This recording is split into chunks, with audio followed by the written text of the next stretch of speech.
Hello friends, welcome to the series of digital and cyber forensics videos. We are starting unit 3 in today's video. The title of unit 3 is collecting and preserving digital evidence. So इसका जो basic introduction है वो हमने first unit में discuss किया है कि crime investigation की प्रोसीजर क्या होती है और उसमें से एक one of the step is collecting and preserving the digital evidence. So collecting and preserving digital evidence, first of all we will discuss the categories of evidence. There are three categories of evidence. First of all is a physical evidence. So physical evidence क्या होता है, कोई भी object जहाँ पे crime हुआ है वहाँ पे अगर कोई ऑब्जेक्ट मिलता है, tangible object, that will be act as a physical evidence. Then direct testamentary evidence. So direct testamentary evidence means what? It is a witness कि the person who have seen the crime happening, that will be considered as a witness and we can call it as direct testamentary evidence. Then तीसरा evidence का type है circumstantial evidence. So based on the observation and knowledge of facts. So crime scene जहाँ पे हुआ है वहाँ पे जो भी ऑब्जर्वेशन किया गया है और एक बेसिक थियरी बनाई गई है टू प्रूव दैट थियरी, अगर वहाँ पे कोई भी प्रूफ्स अवेलेबल है या विटनेसेस या ऑब्जेक्ट्स वहाँ पे मिलते हैं तो उसको हम सर्कमस्टेंशियल एविडेंस बोलते हैं. So this is about collecting types of evidence और we can say categories of evidence. अभी हम डिस्कस करते हैं कि जो भी एविडेंस हुआ है उसकी एडमिसिबिलिटी कैसे डिसाइड करते हैं. दैट इज 3.1.1 टॉपिक है हमारा, admissibility of evidence. The evidence must be relevant, must be obtain legally. So जो भी एविडेंस हमें मिला है वो ऑथेंटिक है, ये कैसे फाइंड आउट करना है ये अभी हमें डिस्कस करना है. तो सबसे पहले तो वो रिलेवेंट होना चाहिए, जो भी क्राइम हुआ है उससे रिलेटेड ही वो एविडेंस होना चाहिए और उसको ऑब्टेन करने की जो प्रोसीजर है वो लीगल प्रोसीजर होनी चाहिए. Then next is it must be legally obtained. The cybercrime investigator must be familiar with the process of gathering data, materials and information related to the offense. So जहाँ पे crime हुआ है तो सबसे पहले तो क्राइम इन्वेस्टिगेटर वो पूरी प्लेस को सील कर देगा और वहाँ पे जो भी सस्पिशियस ऑब्जेक्ट्स है, विटनेस है, उस based on that he will collect the evidence. We call it as the evidence should be collected legally. So legally evidence को collect करना ये हो गई नेक्स्ट स्टेप. उसके बाद में हम डिस्कस करते हैं कि जो भी एविडेंस मिला है वो रिलेवेंट होना चाहिए. The evidence must be relevant. That is does it relate to case. Relevant means what, वो केस से रिलेटेड होना चाहिए. Then must be material. Does it prove one of the essential elements of the case. So वो case means crime किसने किया है वो prove करने के लिए जो एविडेंस है वो सफिशिएंट होना चाहिए, उसको हम बोल सकते हैं कि it must be a material. And next is must be competent. Is the evidence believable, is the witness credible, if it is digital evidence, is it's meaning clear. तो ये हो गया कॉम्पिटेंट. तो सबसे पहले कि वो बिलीवेबल है या नहीं है, उसके बाद में वो क्रेडिबल है या नहीं है, उसके बाद में उसका मीनिंग क्लियर है या नहीं. There should not be any confusion और एनी एम्बिग्यूटी कि वो एविडेंस कौन से केस से रिलेटेड है, ये फर्स्ट ऑफ ऑल क्लियर होना चाहिए. तो ये हो गया हमारा रिलेटेड टू द एविडेंस. तो नेक्स्ट टॉपिक हम डिस्कस करेंगे अभी, टाइप ऑफ एविडेंस. तो एविडेंस के टाइप्स हमने अभी डिस्कस किए थे, उसमें और दो टाइप्स है. फिजिकल एविडेंस आपको पता है कि tangible items provided as proof. जो भी ऑब्जेक्ट्स इंसिडेंट्स पे मिले हैं उसको हम फिजिकल एविडेंस बोलते हैं. Then direct evidence means witness. Circumstantial evidence means facts and circumstances that support the theory that accused person committed the crime. वही पर्सन ने क्राइम किया है उसको सपोर्ट करने वाले फैक्ट्स को हम सर्कमस्टेंशियल एविडेंस बोल सकते हैं. Then demonstrative evidence. So demonstrative evidence में आते हैं photos, videos, movies, sound recording. इसका सब यूज करके अगर ये प्रूव होता है कि जो सस्पिशियस पर्सन है उसने ही क्राइम किया है तो उसको हम डेमोन्स्ट्रेटिव एविडेंस बोलते हैं.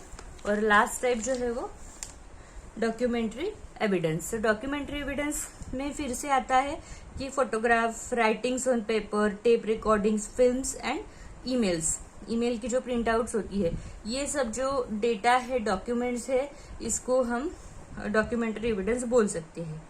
So this is about the types of evidence. अभी हम डिस्कस करेंगे कि एविडेंस को डॉक्यूमेंट कैसे करते हैं। Documenting the evidence with tag and logs. तो सबसे पहले जो भी एविडेंस मिला है उसको टैगिंग करना पड़ता है और उसका एक लॉग, इसका मतलब उसका रिकॉर्ड प्रॉपरली रखना होता है। सबसे पहले हम डिस्कस करेंगे evidence tagging and marking. Evidence is tag and mark by the person who originally takes it into custody। So सबसे पहले जो क्राइम इन्वेस्टिगेटर टीम से जो पर्सन क्राइम सीन पे गया था उसको वहां पे ओरिजिनली उसको मार्क करना है और टैग करना है। Then the person places his और her initials on the item along with the date, time and case number। So tag and marking में क्या आता है कि वो एविडेंस पे जो पर्सन ने सबसे पहले वो एविडेंस को हैंडल किया है उसका नाम आएगा या फिर उसके इनिशियल्स आएंगे, उसके बाद में डेट आएगी, टाइम आएगा और वो केस का जो नंबर है वो डिटेल्स वहां पे आएगी। सो ये हो गया documenting the evidence with tag and logs. अभी लॉग में क्या होता है, एविडेंस लॉग मीन्स रिकॉर्ड में क्या रखना पड़ता है।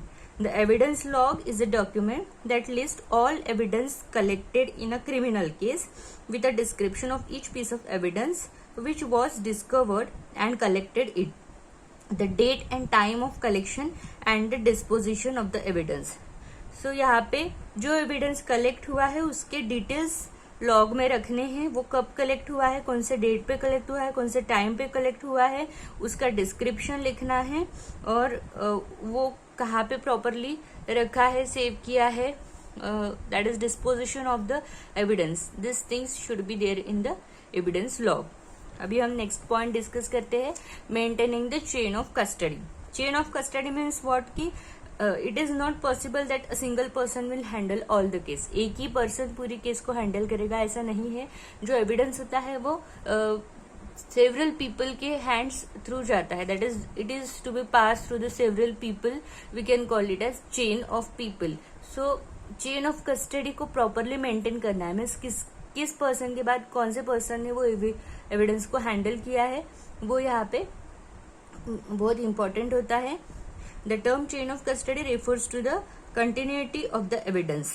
You must be able to trace the route that the evidence has taken from the moment it was collected until the time it is presented in the court.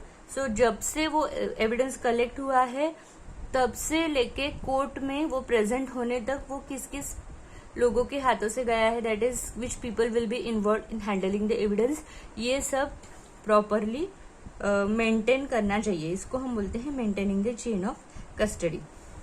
Then next is process for collecting computer evidence. तो ये तो हो गया कि evidence को कैसे properly maintain करना है, टैगिंग लॉगिंग कैसे करना है। अभी हम डिस्कस करते हैं कि कंप्यूटर एविडेंस को कलेक्ट कैसे करते हैं।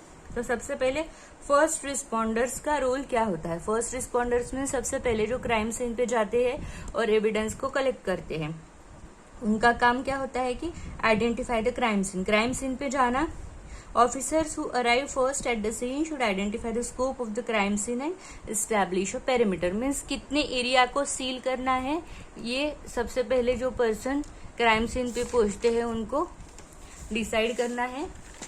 उसके बाद में it may include one area of a room और सेवरल रूम्स और इवन मल्टीपल बिल्डिंग्स। तो इसमें एक रूम आ सकती है, सेवरल रूम्स आ सकते हैं या मल्टीपल बिल्डिंग्स आ सकती है। It is based on the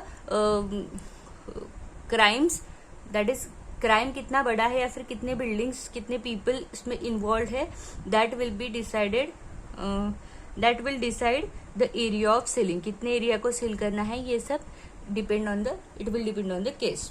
then next is protecting the crime scene. All computer system at place should be powered off such as laptop, notebook and other portable computers। So crime scene पे जितने भी computers होते हैं या laptops, notebooks या फिर other portable computers जो होते हैं उसको सभी को प्रॉपरली शट डाउन करना है।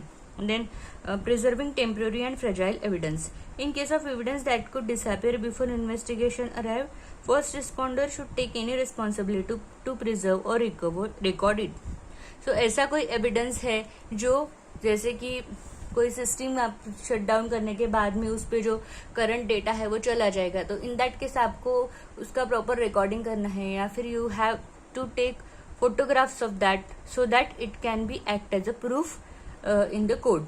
सो ये हो गया preserving temporary and fragile evidence. So आज के वीडियो में बस इतना ही। हमने कौन से टॉपिक डिस्कस किए हैं? We have started unit 3 collecting and preserving the digital evidence. It includes admissibility of the evidence. Admissibility में होता है कि वो लीगल होना चाहिए, रिलीवेंट होना चाहिए, evidence must be materialistic, it should be competent. उसके बाद में हमने टाइप्स ऑफ एविडेंस डिस्कस किए। एविडेंस के कौन से टाइप्स है? Physical evidence, direct evidence, circumstantial evidence and demonstrative evidence, and last is documentary evidence. Then उसके बाद में हमने documenting the evidence with tag and log, evidence को कैसे डॉक्यूमेंट करते हैं वो डिस्कस किया है। तो उसमें सबसे पहले टैगिंग एंड मार्किंग होता है, और उसके बाद में उसका लॉग कैसे रखते हैं वो हमने डिस्कस किया है। नेक्स्ट टॉपिक हमने डिस्कस किया है कि maintaining the chain of custody, कि एविडेंस की चेन ऑफ कस्टडी कैसे मेंटेन करनी है वो हमने डिस्कस किया है। और नेक्स्ट टॉपिक हमने डिस्कस किया है processes for collecting computer evidence, computer evidence को कलेक्ट करने के प्रोसेस कैसे होती है। फर्स्ट रिस्पॉन्डर्स जो होते हैं वो क्राइम सीन पे जाने के बाद कौन से स्टेप्स कैरिड आउट करते हैं वो हमने ये वीडियो में डिस्कस किया है। So that's all for this video. I hope you understand the topics in this video. To see more videos on this topic, please like, share and subscribe this channel to see more videos on this topic. Thank you.